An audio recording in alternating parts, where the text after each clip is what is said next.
দিনের শুরুতে ওটস খেলে সারাদিন ভরপুর এনার্জি পাওয়া সম্ভব। ওটসে থাকা ফাইবার এবং প্রোটিন আমাদের শরীরকে চাঙ্গা রাখে। এক কথায় এটি একটি পুষ্টিকর এবং শক্তির উৎস।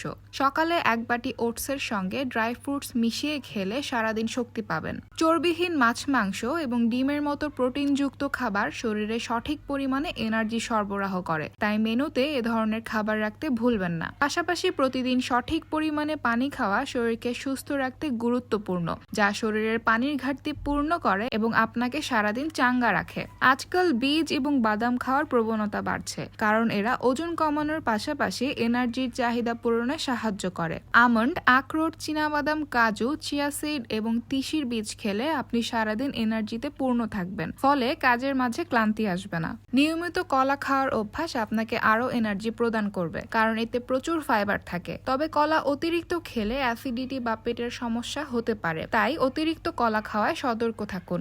এভাবে সঠিক খাদ্যাভ্যাস মেনে চললে আপনি সারাদিন শক্তি এবং এনার্জি অনুভব করবেন।